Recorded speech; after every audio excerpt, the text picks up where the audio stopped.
Hello, Hyper Island crew. Lovely to meet you and send you a video today. So I'll be meeting you on Thursday.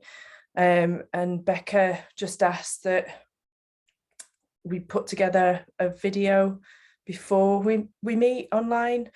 So I'm Rachel Clark, I'm at Newcastle University, and I'm going to be running the session with the Ministry of Multispecies Communications with you. So I'll just share some slides, and bear with me because I've not been teaching that much this year, so I'm about to do this. So there might be some mishaps with the presentation slides. So that's me, the Ministry of Multispecies Communications. So what I just wanted to run through was to give you a bit of a background about what the ministry is, where it came from, and what we're doing with that piece of work. And then hopefully you can ask some questions when we get together on the 20th, this Thursday. So to start us off, what is the ministry? So as I said, I'm Rachel Clark. I'm a senior lecturer at Newcastle University in interaction design. And the ministry started off as a bit of an experiment. So it was, and it's become a masked walk, but it has various iterations on that. And it's the Ministry of Multispecies Communications is a fictional organisation, and we set up a scenario where we're in the future and all the species that were once familiar have disappeared. And we go in search of ways that we can change our environment to entice those species back. So each person takes on the role of a different species, and then we do, in the past we've done a walk together. That became a bit of a problem during COVID, obviously, which I'll talk about in a bit. But these were the first iterations here, and one scenario in London, in a small neighbourhood, or and the other one in Belgium, in a city workshop that we ran. So that just gives you some ideas of how we've used it in the past, but I'll go through the details of what it looks like. So people are invited to a training programme from the ministry and receive training materials from this fictional government, pseudo-government organisation. People are asked to read instructions, choose a particular creature or species, and then make a mask. Or sometimes we've been varying this, so we sometimes use stickers, or I think we're asking you to do something slightly different and wear some particular piece of clothing or an outfit that represents that creature. Then people are invited to join a group walk, or if it's during COVID, or we can do that at a distance. And then we ask people to summon the spirit of the creature in sound and action and share that summoning cry either online or when we're together.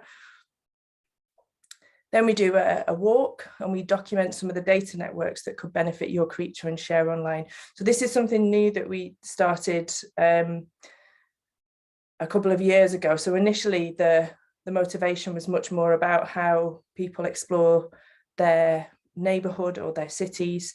But again, this shows the adaptability of the approach that we've been using. And part of that then is coming together and reflecting between people who have taken part in the walk, and what data networks and infrastructures you can find that could benefit your creature. And then you receive a certificate that acknowledges your training and recruitment into the Ministry of Multispecies.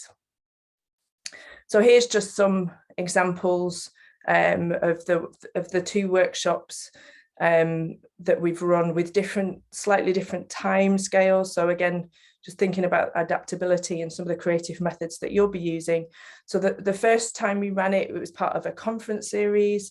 We ran it a couple of times, and it was very, very short. It was only for an hour-long session. So masks were already pre-made. We invited people to choose a creature and then explore a quite short walk, and then reflect on 3 different locations. The second time we run it, it was over a much more longer, like a 3-month time period, where young people were involved, and they received letters from the ministry and took part in activities over a 3-month period, and that culminated in a walk in the summer. So again, these are just images from, so the top set of images are from Belgium, so all grown up academics, and the bottom set of images are just examples of how, just to give you a sense of how young people engaged with the activities, and some teenagers who didn't want to get involved, but they got involved anyway. And finally, just some of the ways in which we documented some of those reflections on how their environment might change in response to the discussions from the perspective of their different species. So we often ask people to draw or write some ideas. And again, we ask, in these instances, they've been quite focused on 3 locations that we ask communities to choose, or we provide those 3 locations depending on how much time we've had beforehand. But with COVID, so we were due to run this several times in London and in Holland, and then COVID hit. So I looked at ways in which we could make this work online. So I developed a training manual that tried to sort of break down each of the activities as much as possible, and make it look like a training manual for an organisation. So, you know, and break down the tasks so people could do them over a set period of time. The other thing that I explored was the use of things like WhatsApp, how that could be used. So we couldn't get people together. So this session, which Rebecca was involved in, we couldn't get people together because of when it was in terms of the COVID restrictions. So, and we were all distributed. So some of my colleagues are in Ireland, Rebecca's in Manchester, I'm in Newcastle. So I looked at ways of using WhatsApp as a way of, you know, people exploring their own neighbourhoods and then checking in and sharing their ideas and images on WhatsApp, which worked really well. And people kind of engaged with each other's ideas and noticing as they went around their local neighbourhoods. So just to, you might be thinking, well, why? Why would you do all that? So I think there are 4 key motivators for doing this work. So the first one was to move away from responding to the challenges of potential species loss and climate catastrophe, either through techno-dystopian or techno-utopian frames of reference. So this image here of the Bosch sustainable city is what you might describe as a techno-utopian future, where we respond to the climate crisis by adding more trees and creating better technology that's more efficient. But again, there's been lots of critiques of this, and that's not always, you know, this is a city that's responding to climate change and issues of sustainability, but it's very clean. You know, even if there are lots of greenery in the city, it's still predominantly concrete or built or cars, and it's still very people focused. So that was the first motivation. The second motivation was about exploring ways to bring non-specialists. So when I talk about non-specialists, it's people not necessarily working in tech or design or ecology, into a hopeful fictional situation that underlines the urgency of the climate response, while also finding ways for hopeful temporal connections. So again, trying to move away from species loss and climate change as something that is inevitable and overwhelming, and find ways of using fiction to support other ways of responding to that urgency. The third motivation was about creating a compassionate space for design that recognises the complexity of what we are confronted with, when developing technology that only foregrounds a human-centered perspective or puts species and resources at the service of people. So the Bosch smart city vision, for instance, is a good example of that, where it's kind of implicit that other species will benefit, but essentially people are at the core of that vision. And finally, it's about a design challenge, really confronting the challenge of how we can shift our perspectives, even if this is only momentarily, to expand our sensitivities and more than human sensibilities for expansive forms of collaborative ideation. So those were the sort of main motivators for doing this work that's been evolving over the last few years. So, and where did it come from? So just a bit of a background of some of where this came to fruition. So in 2018, we ran a workshop in Belgium as part of a conference, trying to unpack ways that we could understand the smart city in response to a more than human design frame. And through this, we gathered lots of people together, and interdisciplinary groups of people. So some people from ecologies, some people from humanities, some people from much more technology-based backgrounds, working in industry and smart city development. And it was very difficult to get beyond discussions of climate catastrophe, or for people to feel overwhelmed. So the walk became a way of just trying to move people out of a space that was more productive and more playful, rather than feeling overwhelmed. So that was the kind of first iteration of it. But from that, in the back of my mind, I'd been reading work like Robert Macfarlane's The Lost Words and Spell Songs, which talks. So the scenario, if you're not familiar with it, of The Lost Words is that children have lost the words for nature, and therefore nature no longer exists. And you have to go through to find the words, and they're sort of hidden within the undergrowth. But there's something magical, but also quite tragic about this idea that nature could be lost because we no longer talk about it, or we no longer have the language to describe it.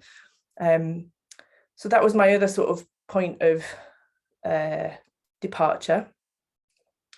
My other point of departure is work by Marcus Coates, who some of you may be familiar with. So he does a lot of work about the entanglement of human and non-human species, a lot of dressing up and asking people to enact various behaviours from different species. So on the left here, he's actually performing as a shaman with a deer's head in Finland. In the middle there, he's in an inner city playing a kittiwake, and on the right, he asks people to listen to bird calls and then mimic them.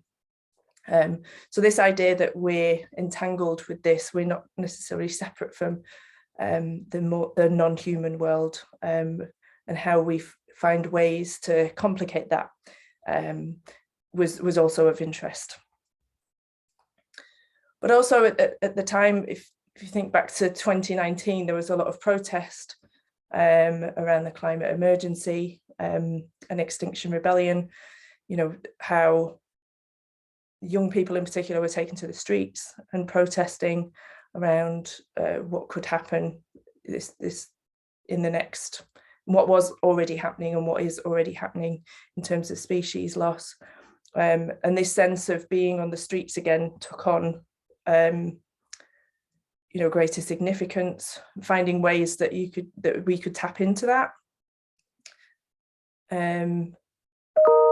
Also issues around data representation around climate change as well. You've got two very different representations anticipating what the future might look like, which is again very gloomy. One that's using, which we'll be very familiar with, the climate getting warmer, and on the other is what happens when the climate gets warmer and there is more flooding.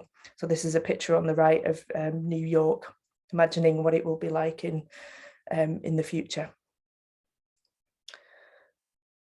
But also how it starts to, so when I was pulling together these slides, you know, I was struck by how what we were seeing in 2019, 2020 with all the fires in San Francisco was then also being played out in video games, how these future scenarios of destruction were no longer just a fiction, but they were actually being played out in people's lives in places like California. So there was a kind of overlapping of the fiction and how it was being represented in other media cultures such as gaming.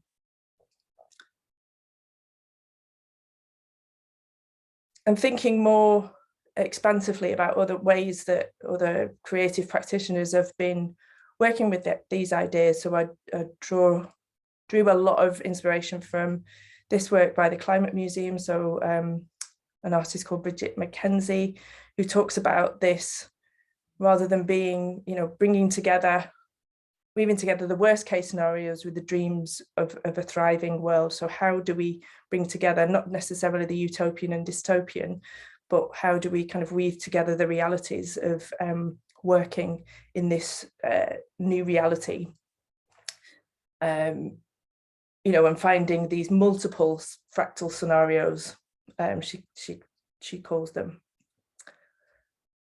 And again, it's worth having a look, so I can share these slides, and it's worth having a look at some of their work and how they look at creatively, you know, engaging with climate stories and issues of climate change in more creative ways, rather than just drawing from science or fear. Also kind of managing, you know, how do you develop creative spaces in that kind of, in those moments of fear. And I think this is the kind of last point of inspiration, really. So this is the work of Maria Puig de la Bella Casa, who has done work on soil. So she talks about these alternative futures and speculative ethics. So, and not just thinking about species loss, but also thinking about how important soil is in terms of this idea of future loss, and how this will have massive implications for our environment. So, and what she nicely does is put together this idea of this accelerated timeline. So when we're responding towards this gloomy environmental future, we are compelled to act urgently. And yet at the same time, you know, the process of regenerative soil and agriculture is very, very slow. And so you've got these very stark tensions in ways that we are being asked to act urgently, and at the same time needing to probably act more slowly and more carefully.